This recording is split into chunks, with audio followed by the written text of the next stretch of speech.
శ్రావణం mega sale మీ CMR legacy of జ్యువెలరీలో విఏలో 50% వరకు తగ్గింపు. వివరాలకు సంప్రదించండి. నమస్తే రమగారు. నమస్తే జయ.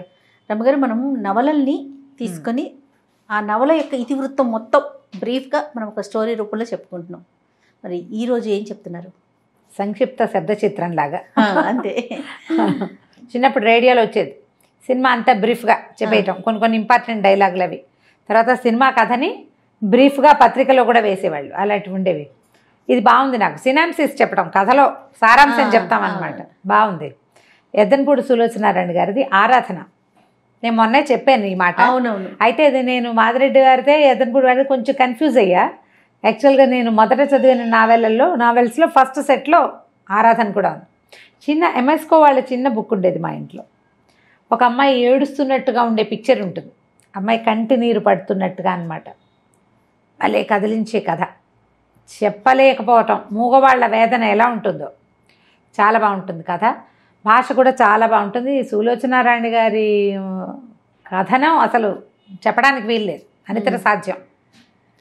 ఎంత స్టైలిష్గా ఉండే క్యారెక్టర్లు నావెల్స్ రాశారు ఆవిడ. క్యారెక్టర్లను పెట్టి సింపుల్ సోబర్ సామాన్యమైన వాళ్ళు, మన పక్కింటి వాళ్ళు, సాధారణమైన మనుషుల కథలు కూడా చాలా బాగా రాశారు ఆవిడ. సెక్రటరీ అవి చాలా ఇష్టం నాకు. సెక్రటరీ, మీనా, జీవన తరంగాలు భలే బాగుంటాయి. చాలా పుస్తకాలు నా సినిమాలుగా కూడా వచ్చినాయి.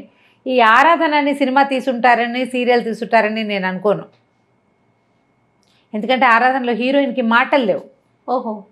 మూగమ్మాయి, మూగవాళ్ళని పెట్టి సినిమా తీసేంత ధైర్యం ఉండదు జనాలకు. మరి అవి బాగుంటాయి. ప్రేమలేఖలు, సిరివెన్నెల మనం చూస్తాం, సుహాసిని అదొకటే కనిపిస్తుంది, క్యారెక్టర్ అదొకటే కనిపిస్తుంది. అది కూడా అది విశ్వనాథ్ గారి చేతిలో పడింది కాబట్టి ఆయన తన తపస్సుతోటి దాన్ని సాధ్యం చేసేసారు, పండించేశారు.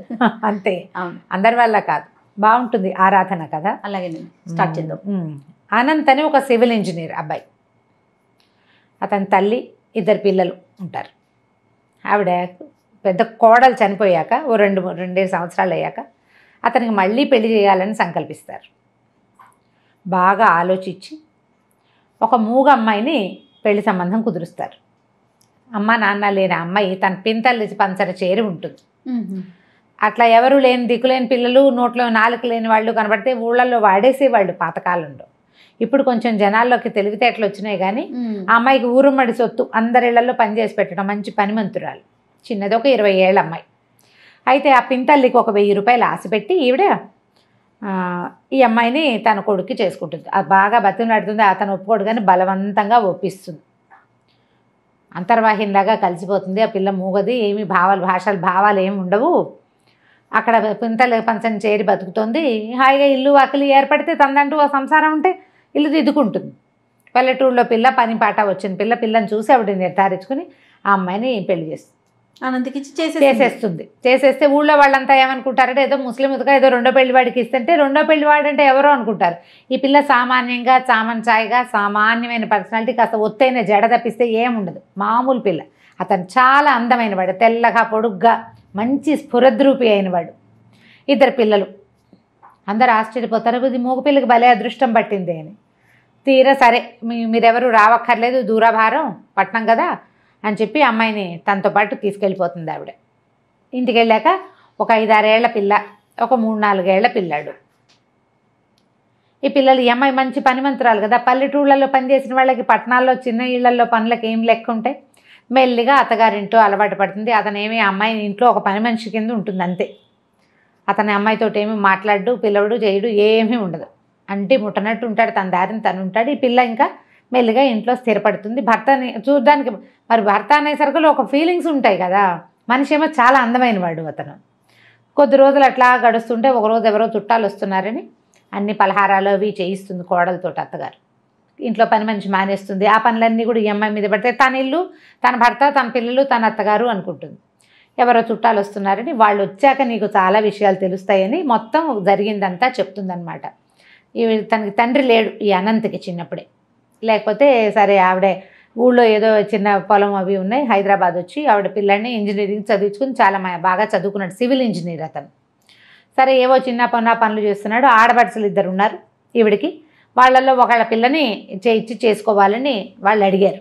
మొదటంతా వీళ్ళతో బాగా ఉండలేదు కానీ పిల్లాడికి మంచి చదువు, పెద్ద ఉద్యోగం వచ్చే అవకాశం ఉండేసరికి వాళ్ళు అడిగితే వీళ్ళు ఒప్పుకోవాలి. ఈవిడికి ఏంటంటే తనకి కూతురు లేని లోటు తీరుస్తూ ఇప్పుడు మా పిల్లాన్ని చక్కగా చూసుకుని ఆలోచించుకుంటారు కదా, ఒకడే కొడుకు, వాడికి మంచి పెళ్ళం కావాలని.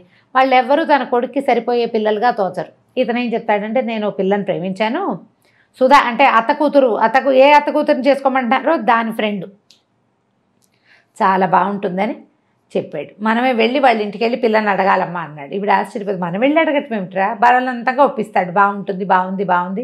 బాగుంటుందని. తీరా వెళ్తే వాళ్ళ ఇంటికి ట్యాక్సీలో తీసుకెళ్తాడు. వెళ్ళాక ఆవిడకి తెలుస్తుంది వాళ్ళు బాగా డబ్బున్న వాళ్ళు, 2-3 ఆడపిల్లలు, ఎవరో తెలిసిన వాళ్ళు ఉంటారు. వాళ్ళు ఊరికే హలో అంటారు కానీ పిల్లేమో బెంగాణి బొమ్మల్లే చాలా అందంగా ఉంటుంది, అపరిమితమైన నాజూకు, బోల్డంత ఆస్తిపరులు. ఈవిడ ఒప్పుకోదు ఆ పెళ్ళికి. వాళ్ళు పెళ్లి గురించి వాళ్ళు ఏం మాట్లాడరు. ఈవిడ ఆ ఇంటికి వెళ్ళి మీ పిల్లని మా పిల్లాడికి ఇవ్వండి అని అడగటం ఎలాగో ఈవిడికి అర్థం కాదు. ఇంటికి వచ్చాక తల్లి కొడుకు పోట్లాడుకున్నారు. ఆవిడ చెప్తుంది అనమాట ఈ సంగతి అంతా.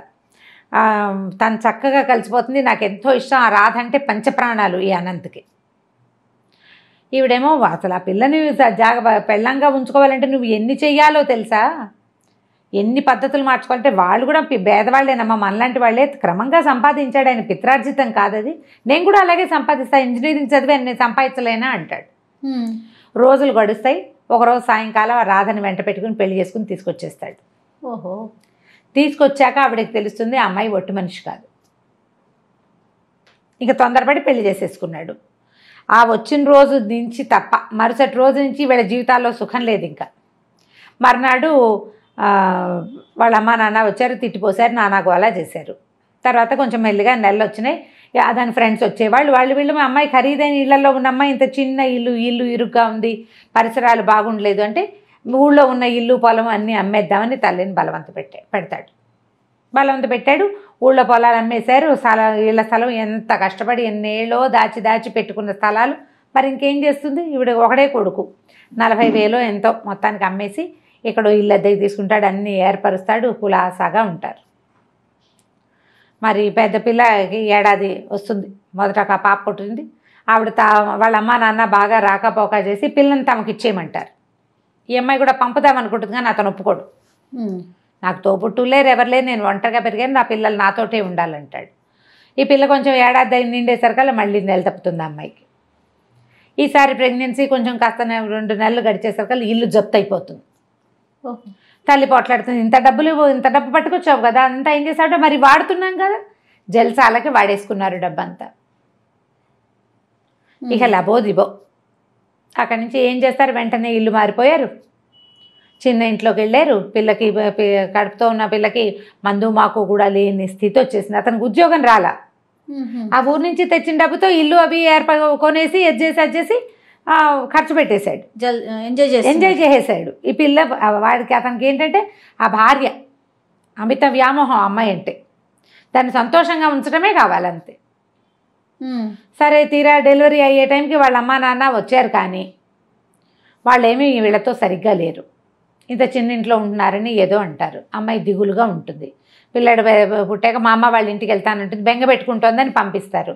అక్కడికి వెళ్తే 2 రోజులు 4 రోజులకి తిరిగి వచ్చేస్తుంది, ఉండలేదు వాళ్ళ దగ్గర. వాళ్ళంతా డబ్బులు ఉన్నవాళ్ళు, ఈ అమ్మాయి పేదింట్లో ఉండిపోయింది. నాదే పొరపాటు, ఉద్యోగం లేని వాడు ఇంత ఖర్చు పెడుతుంటే ఎలాగా అని నేను అడగలేకపోయాను, నాకు తెలియలేదు, నా వల్లే మన పరిస్థితి ఇట్లా అయిందని ఫీల్ అవుతూ ఉంటుంది. పిల్లాడు కొంచెం పెరిగిన తర్వాత ఒకరోజు పిల్లలిద్దరిని తయారు చేసి నేను మా అమ్మమ్మ వాళ్ళ ఇంటికి వెళ్ళొస్తానని పిల్లలిద్దరిని ఇక్కడ పెట్టి పుట్టింటికి వెళ్తుంది. మర్నాడు పొద్దున మధ్యాహ్నం వాళ్ళ నాన్న వచ్చి ఆ మేఘాల మీద రాసుకెళ్ళి ఎక్కడన్నాడు, నా కూతురుని చంపేశాడని కాల్ చేశాడు. ఆ అమ్మాయి అక్కడికి వెళ్ళి నిద్ర మాత్రలు వేసుకుని చనిపోయింది అమ్మ వాళ్ళ ఇంట్లో. నా వల్లే నా భర్త ఇట్లా అధోగతి పాలైపోయాడు, వీళ్ళకి మేము ఎప్పటికి పైకి వస్తాం, మా అక్క చెల్లెళ్ళ ముందు నేను ఎప్పుడు తలెత్తుకుని తిరుగుతాను, అలా దిగులతోటి సూసైడ్ చేసుకుంటుంది. ఈ పిల్లలు మిగిలిపోతారు. అది కష్టం మీద ఇప్పుడే ఏదో ఉద్యోగం, ఒక కాంట్రాక్టు లభించింది, సొంతంగా కాంట్రాక్టులు చేసుకుంటున్నాడు. ఇది మనసులో పెట్టుకో. ఆ రాధని మర్చిపోలేడు వాడు. ఆ రాధ ఒక నిర్భాగ్యురాలు, అదే ధైర్యంగా నిలబడ్డం చేతకాక, భర్తను సపోర్ట్ చేయలేక, తొలి కాలంలో తెలివి తక్కువతనంతో, తర్వాత కాలంలో బలహీనతతోటి చచ్చిపోయింది అని కోడలికి విస్తారంగా జరిగింది చెప్తుంది. ఆ భార్య మహాసౌందర్యవతి, పరమనాజుకు, అత్యంతంగా ప్రేమించాడు. ఈ సామాన్యమైన అమ్మాయిని భార్యగా కూడా ఇతను అంగీకరించాడు. తెలిసింది కదా, సరే కొంతకాలం మెల్లిగా అలవాటు అవుతుంది, లేని ఊరుకుంటుంది. చుట్టాలు ఎవరో వస్తారనుకుంటారు, వాళ్ళు రారు. మెల్లిగా ఇంట్లో అలవాటు పడిపోతుంది. ఏవో చిన్నవి ఇంట్లో వచ్చే సాధారణంగా అందరి ఇళ్లలో వచ్చేవే వస్తూ ఉంటాయి. కొంతకాలం అయ్యాక ఈవిడికి ఎక్కడికో వెళ్ళేందుకు అవకాశం వస్తుంది. ఫ్రెండ్స్ ఎవరో ఎక్కడికో వెళ్తున్నారు, మరి వాళ్ళతో పాటు యాత్రలకు వెళ్తానంటుంది. కొంచెం డబ్బులు వస్తున్నాయి వీళ్ళకి, కాస్త పర్వాలా. ఆయన అతను కాంట్రాక్ట్లు చేస్తున్నాడు, ఏదో హోటల్ కాంట్రాక్ట్ ఏదో తీసుకున్నాడు, డిజైన్లు గీసుకుంటూ ఉంటాడు. అయితే ఏమవుతుంది, ఆవిడ ఊరు వెళ్తానంటుంది. అన్నపూర్ణకి ఇదంతా అలవాటైపోయింది. పూర్ణ అమ్మాయి అన్నీ అలవాటైపోయినాయి. పిల్లల్ని చూసుకుంటుంది, పాలవి అవి రాయడం వచ్చు. ఆ అమ్మాయికి చెవులు వినిపిస్తాయి, మాట్లాడడం రాదు, రాసి చేయగలదన్నమాట. సరే వెళ్ళిపోతుంది ఆవిడ ఊరు. ఈ పిల్లల్ని పెట్టుకుని ఈ అమ్మాయి ఉంటుంది. ఒకరోజు ఏదో మేడ మీద పప్పు ఎండబోయటానికి వెళ్తుంది. పప్పులో పిల్లాడు నీళ్లు పోసేస్తాడు ఆటకి. ఎండబోయటానికి వెళ్తుంది. దిగి వచ్చేటప్పుడు అతను కనపడతాడు, సందు చివరి నుంచి భర్త వస్తే అతను మేడ మీద ఉంటే కేకలేస్తాడేమోనని గబగబా దిగిపోతూ చెంగు వదిలించుకుని వచ్చేస్తుంది. పిల్లాడు కష్టపడిపోతాడు పైనుంచి. వాడి ముక్కు మూతు పగిలిపోతాయి. తెలుస్తుంది బ్లడ్ వచ్చేసింది. సరే ఏదో పౌడర్ రాసి ఏదో చేయబోతుంది. ఈ లోపల తండ్రి వస్తాడు. ఈ పిల్ల ఏం చెప్తుందంటే, పిల్లకి ఈ అమ్మాయి మొహం గిట్టదు. 5-6 ఏళ్ళు వచ్చినాయి కదా, చుట్టుపక్కల ఇళ్లలో పెత్తనాలకు వెళ్తుంది. అది మీ అమ్మ మీ పిన్ని వస్తే మీ నాన్న మీ ఒకటైపోతారు, మిమ్మల్ని బాగా చూడరు, సవితల్లి ఫీలింగ్ ఎక్కిస్తారు దానికి. అదెంతసేపు మూగిపోద్దని దీన్ని అమ్మాయిని అన్నపూర్ణని తిడుతూ ఉంటుంది, ఎక్కిరిస్తుంది పిల్ల. 4-5 ఏళ్ల పిల్లలు అలా బిహేవ్ చేస్తారు. ఆ పిల్ల ఏం చేస్తుంది, నాన్న తమ్ముడు పప్పులో నీళ్ళు పోసాడని పిన్నే తమ్ముడు తోసేసింది అంటుంది. అయ్యో అనేసరికి చెంపకాయ కొడతాడు ఈ అమ్మాయిని.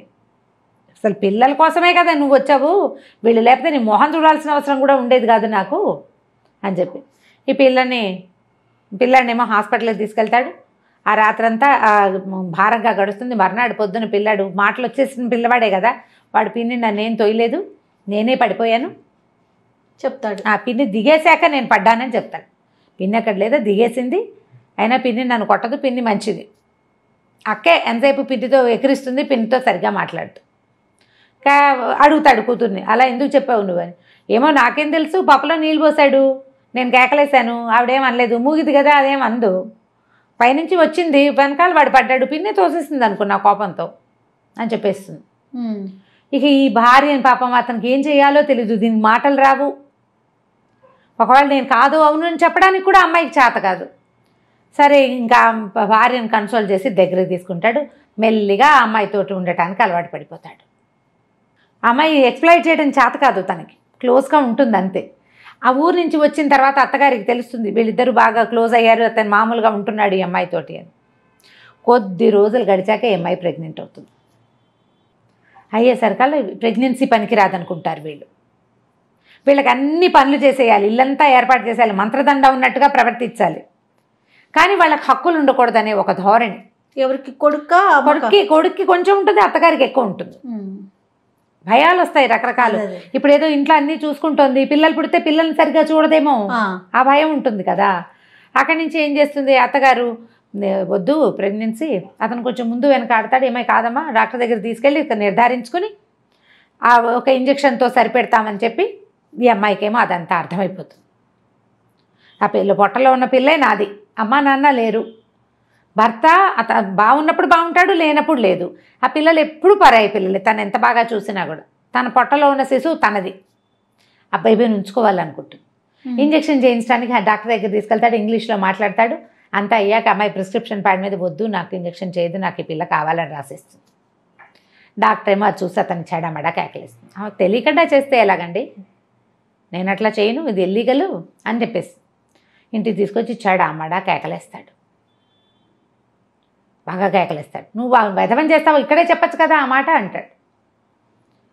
ఇక్కడ చెప్పడానికి అత్తగారు అవకాశం ఇవ్వదు. అక్కడికి వెళ్ళాక ఇంకేం అవకాశం, దొరికిన అవకాశం యూజ్ చేస్తుంది అనమాట.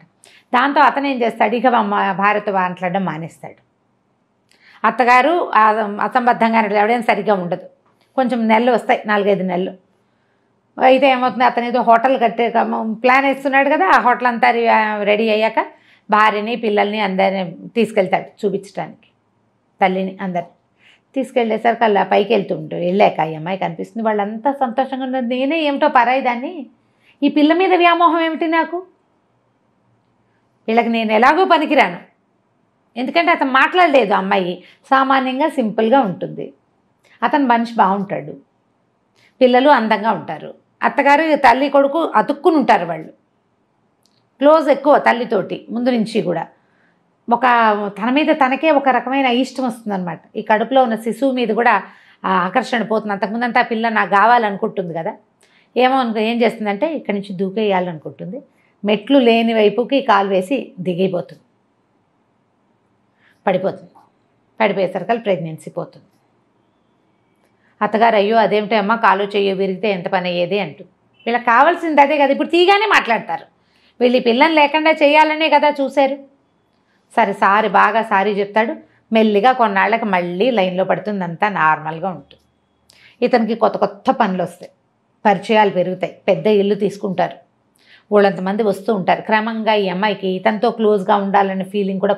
ప్రెగ్నెన్సీ పోయేసరికల్లా ఆడవాళ్ళకి సహజంగా ఒక అయిష్టం వచ్చేస్తుంది.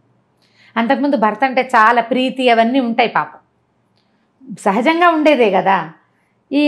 కానీ ఈ పార్టీలు ఫంక్షన్లు వాళ్ళని వీళ్ళని పిలవటాలు ఎప్పుడు పనిచేస్తూనే ఉంటుంది. ఓ రోజు ఎవరో వస్తారు చాలామంది, వాళ్ళు ఒక చంటి పిల్లని తెస్తారు. వాడు తెగ ఏడుస్తాడు ఆ పార్టీలో. ఏడిస్తే ఈ పొద్దు నుంచి పని చేసుకుంటూ పిచ్చి చీర జుట్టు జడంతా పిచ్చి పిచ్చిగా పాయలు బయటకు వచ్చేసి మాసిపోయినట్టున్న బట్టలతో ఉన్న ఈ అమ్మాయి ఏం చేస్తుంటే పిల్లాడు ఏడుపుని తట్టుకోలేకపోతుంది. కొంచెం ప్రెగ్నెన్సీ పోయి ఉంది కదా, ఆ పక్కన పరిగెత్తుకుంటూ వచ్చి ఆ పిల్లాడిని తీసుకెళ్తుంది లోపల. పని మనిషి అనుకుంటారు వాళ్ళు. పిల్లాడు పాలు తాగిచ్చింది, ఫ్యాన్ వేసి కాస్త చొక్కా బొడదీసి కాస్త ఏదో మంచినీళ్ళు పట్టేసరికి వాడు సర్దుకుంటాడు. ఆవిడ లోపలికి వస్తుంది, పాలు ఉన్నాయా అవి ఉన్నాయి ఇవి ఉన్నాయని అడుగుతూ.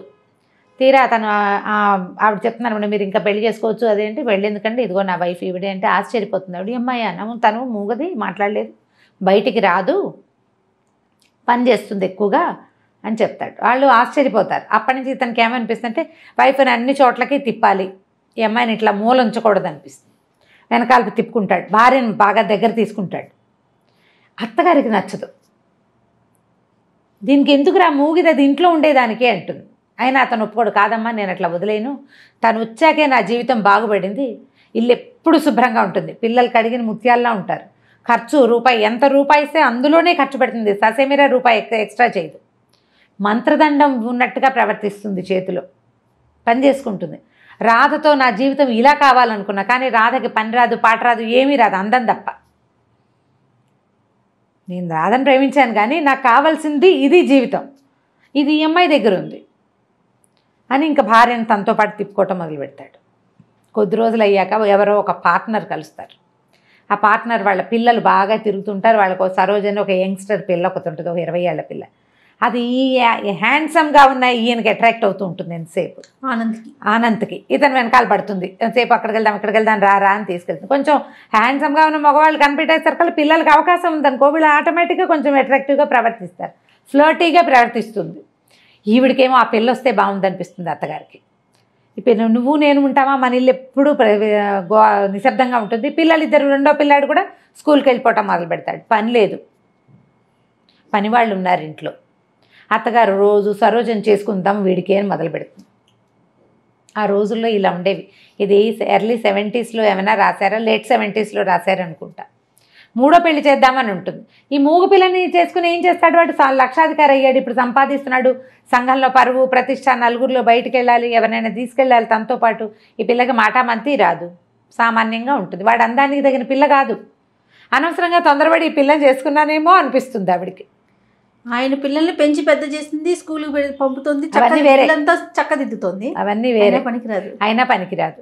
అయితే ఏమవుతుంది, ఈవిడికి ఎలాగైనా ఈ అమ్మాయిని పంపేసి ఆ సరోజని తెచ్చేసుకుందామని ఉంటుంది.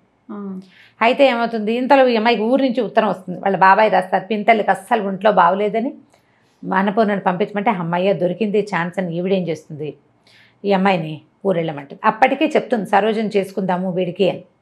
ఆ అమ్మాయికి విరక్తిగా ఉంటుంది, ఏం చేయాలో తెలియదు. ఇవన్నీ చేశాక ఇప్పుడు నన్ను పక్కన నువ్వు ఉండు, ఇంట్లోనే దాన్ని చేసుకుంటాడు సరదాగా అంటుంది. ఆ పూటే అతను అమ్మాయి వచ్చి ఇతన్ని సినిమాకో ఎక్కడికో లాక్కెళ్తుంది. ఈ పిల్ల నేను అన్నపూర్ణని ఊరు తీసుకెళ్తాను, ట్రైన్ ఎక్కిస్తాను, మీరు సినిమాకి వెళ్ళండి అని వాళ్ళని పంపించేస్తుంది. ఈ అమ్మాయికి తన ఎదురుగుండానే భర్త ఆ అమ్మాయితో కలిసి కారులో వెళ్తూ ఉంటే ఇక వీడు నాకేం దక్కుతాడు అనిపించేస్తుంది, విరక్తి పుట్టేస్తుంది కదా. సరే ఊరు వెళ్ళిపోతుంది. ఊరు వెళ్ళేసరికి అలా కొద్ది రోజులకే ఈ 4-6 పిల్లలు ఉంటారు ఆ పింతల్లికి. బాబాయ్ ఏమో పక్షవాతంతో మంచం మీద ఉన్నాయినా ఆవిడ కాస్త పోతుంది. పిన్ని పోయేసరికల్లా మరి ఆ ఇల్లు భారం ఎవరి మీద పడుతుంది, ఈ అమ్మాయి, ఆ ఇంటికి పెద్దది ఈ అమ్మాయి. సరే ఇంకా మెల్లిగా అక్కడ స్థిరపడుతుంది. పోయిందని తెలియగానే ఈవిడేమనుకుంటుంది, రాజేశ్వరమ్మ గారు అనంత్ వాళ్ళ అమ్మ, అమ్మయ్య ఆ ఇంట్లోకి దీని అవసరం ఉంది ఎలా ఫిక్స్ అయిపోతుంది, కొన్నాళ్ల పాటు రాదు, ఆ లోపల మన వ్యవహారం చక్కబెట్టేసుకోవచ్చు అనుకుంటుంది. అక్కడి నుంచి వచ్చి 2 రోజులు ఇక్కడ ఉండి మరి 4 చూసి నేను వెళ్ళొస్తాను, కాస్త డబ్బులు ఏవో కోడల చేతిలో పెట్టి ఇక్కడ అన్నీ సర్దుకున్నాకే మెల్లిగా రా, తొందర ఏం లేదు అని కోడల చేత మా భర్త ఇంకో పెళ్లి చేసుకున్నాడు నాకు అభ్యంతరం లేదని కాగితం మీద సంతకం పెట్టించుకుని పట్టుకెళ్తుంది. ఈవిడే అతని పార్ట్నర్ తోటి మాట్లాడితే మీ కోడలు కనుక సంతకం పెడితే మేము పెళ్ళికో రెడీ అని చెప్పారు. వాళ్ళు ఒప్పుకున్నారు. సంతకం పెట్టి ఈ కాగితం నా దగ్గర ఉంటే వాళ్ళు ఒప్పుకుంటారని చెప్పి సైన్ చేయించేసుకుంటారు. ఎన్ని రోజులైనా ఈ అమ్మాయి ఇక్కడి నుంచి కదలకపోయేసరికల్లా బాబాయికి ఆశ్చర్యంగానే ఉంటుంది, ఏమిటి వెళ్ళదు, వాళ్ళ అత్తగారు ఉత్తరం రాయదేమిటి అని.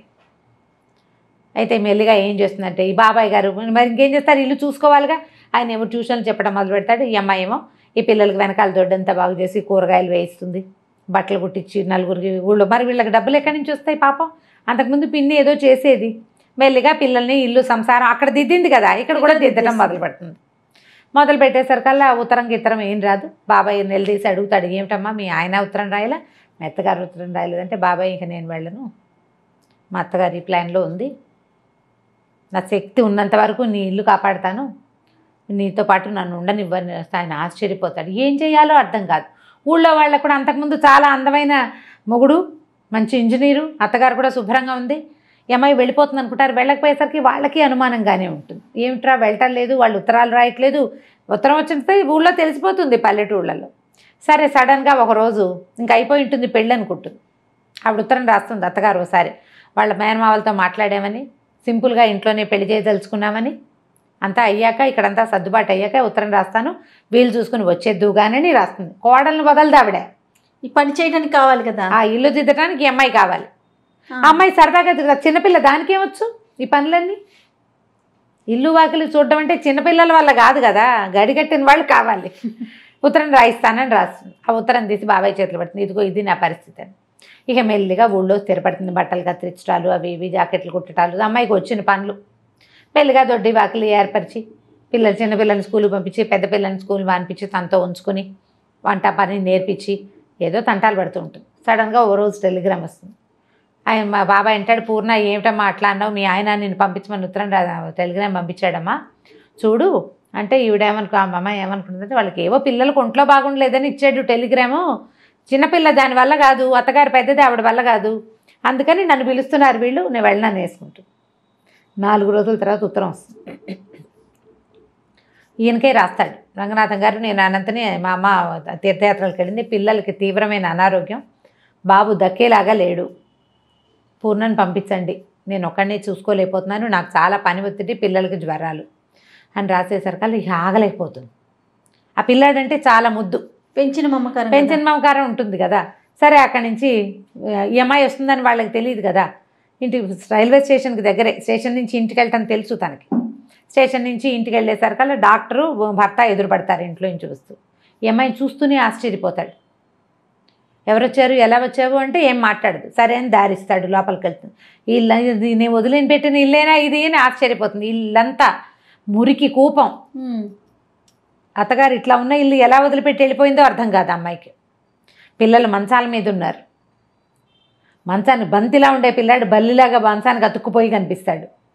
ఆ కూతురికి విపరీతమైన జ్వరం, ఇల్లంతా మందు సీసాలు, అతని చొక్కాకి గుండీలు లేవు, ప్యాంట్ మీదంతా మందు మరకలు, ఇల్లంతా మహాలోకంలాగా ఉంటుంది, మాసిపోయిన బట్టలు ఎక్కడ పడితే అక్కడ.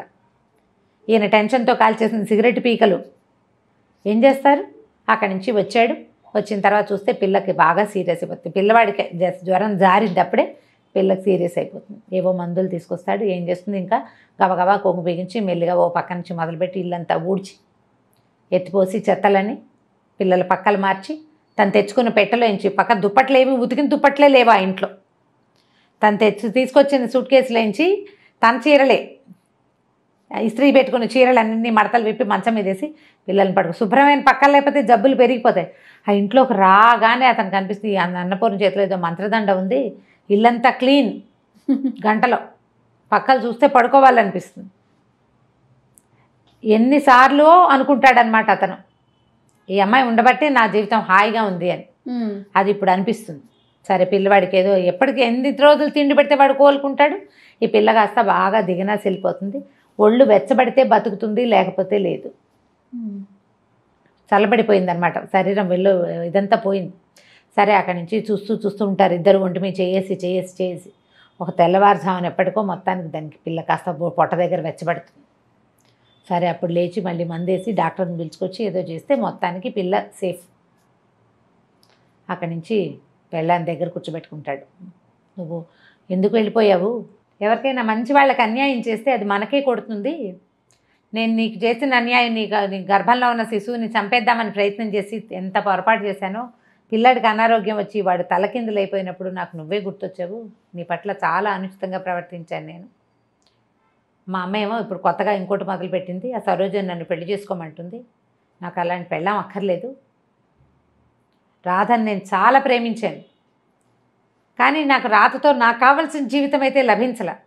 అది నీ దగ్గరే లభించింది. నువ్వు ఉండటం వల్లే నేను హాయిగా ఉన్నాను. ఎంత పని చేసి వచ్చినా ఇంటికి వచ్చేసరికల్లా తెల్లటి పక్కలు, వేడి నీళ్ళు, శుభ్రమైన భోజనం, అంతకంటే ఏం కావాలి జీవితానికి? చాలా శ్రమపడి వచ్చిన వాడికి అదే కావాలి. నాకు ఆ విశ్రాంతి నీ దగ్గరే లభించింది. నేను వద్దన్నాను. నా మీద కోపంతో అమ్మ తీర్థయాత్రలకు వెళ్ళిపోయింది. నాకు తెలిసిన అమ్మాయి కడుపుతో ఉంటుంది. ఇవి వచ్చేసరికి తెలుస్తుంది అనమాట. తను ఆశ్చర్యపోవడానికి కారణం అమ్మాయి గర్భవతి అని తెలియదు ఇతనికి. లేత నెలల్లోనే వెళ్ళిపోతుంది. 4-5 నెలలు గడిచిపోయినాయి కదా వెళ్ళిపోయి. కొంచెం పొట్ట ఎత్తుగా కనపడితే ఇతనికి తెలుస్తుంది అనమాట. అప్పుడు నువ్వు ఇక్కడే ఉండిపో, నువ్వు ఇలాంటి ప్రయత్నం చేయొద్దు, నువ్వు నాతో పాటే ఉండు, నువ్వు లేనిదే నేను ఉండలేను. అసలు నేను రాధ వెళ్ళిపోయినా భరించగలిగాను, నువ్వు లేకపోతే నువ్వు ఉండటం నా వల్ల కాదని చెప్పేస్తాడు. ఏం సమాధానం చెప్తుంది అమ్మాయి? ఏంటి బోల్డని అనుమానాలు వస్తాయి. వీళ్ళకి తను అక్కర్లేదు అని తెలుస్తూ ఉంటుంది ప్రతిసారి. ఇప్పుడు తనే కావాలని అర్థమైంది కదా. ఇప్పుడు మాటలు లేవన్నమాట. ఇంకా ఇదే లాస్ట్ సీన్. ఎంత బాగా రాస్తారంటే చిన్న డీటెయిల్స్ కూడా ఎట్లా ఒకళ్ళు ఇంకొకళ్ళని అపార్థం చేసుకుంటారు జీవితంలో. పిల్లలు ఎట్లా కొంతమంది దగ్గర అవుతారు, ఎలా దగ్గరికి రారు. మనుషులు ఎంత స్వార్థపరులుగా ఉంటారు. చిన్నప్పటి నుంచి ఈ పిల్లతోటి పని చేయించుకుని పింతలేమో 1000 రూపాయలకి ఆశపడి ఈ పెళ్లి చేస్తుంది. చూడండి, అన్ని పనులు చేయించుకుని తన కొడుకు బాగా జీవితంలో స్థిరపడంగానే ఈ అమ్మాయిని వదిలించుకుని ఇంకో కోడల్ని తెచ్చుకోవాలనుకుంటుంది అత్తగారు. అలాగే ఉంటారు కదా మానవ నైజాలు. ఇట్లా జీవితానికి దగ్గరగా ఉండే కథలు కొన్ని ఎంత కదిలిస్తాయంటే, ట్రై చేసి అంటే అందరూ మనసు ఎక్కడ దొరుకుతుంది అని అడుగుతున్నారు. బుక్ షాపుల మీద పడి వెతకాలమ్మా. మన దగ్గరలో ఉన్న బుక్ షాప్స్ వెతుక్కోవాలి, బుక్ ఫెయిర్స్కి వెళ్ళాలి. మీరే కొత్తవి ఇన్వెంట్ చేసి చూసి కొత్త పుస్తకాలు తెచ్చుకోగలుగుతారు. నన్ను ఒకరు అడిగితే నేను అదే, మీరు వెళ్ళి షాప్కి ఏమైనా ఎక్కడ దొరుకుతుంది అని అంటే మందా మాక పుస్తకం షాప్లోకి వెళ్ళి కొనుక్కోవటమే, వెతకటం దానికోసం. బుక్ హౌస్లు మనకి ఆన్లైన్ కూడా దొరుకుతాయి. ట్రై చేసి కొని చదివి చూడండి. ఆరాధన, ఎద్దనపూడి సులోచనారాణి గారి ద బెస్ట్ నావెల్స్లో ద బెస్ట్ నావెల్. రీడింగ్ స్కిల్స్ని డెవలప్ చేయడంలో భాగమే ఈ నావెల్స్, ఈ కథలు చెప్పటం. మళ్ళీ ఒకసారి అంటే ఆల్రెడీ పుస్తకాలు చదివే హ్యాబిట్ ఉన్న వాళ్ళందరూ చదువుతారు, వాళ్ళకి మనం చెప్పనే లేదు. మళ్ళీ ఒకసారి గుర్తు చేసుకుని చదవాలనిపించేలాగా చేస్తుంది ఒకటి. అసలు పుస్తకాలు చదవటం అలవాట్లేదు, ఏదో చిన్న కథలు చదివే అలవాటు ఉన్న వాళ్ళకి మన ముందు కూడా ఇంత అత్యద్భుతమైన రచనలు ఉన్నాయి, జీవితానికి ఇంత దగ్గరగా ఉండే కథలు ఉన్నాయి, ఎన్ని మలుపులో చూడండి తెలియజేయటమే మన ఈ ప్రోగ్రాం యొక్క ఉద్దేశం. పుస్తకాలు కొనండి, చదవండి, గిఫ్ట్ చేయండి ఎవరికైనా. మీ అంతట మీరు చదివితే ఉండే సంతోషం ఏమిటో చదివి తెలుసుకోండి. తప్పకుండా రమ్మ గారు. నమస్తే. నమస్తే.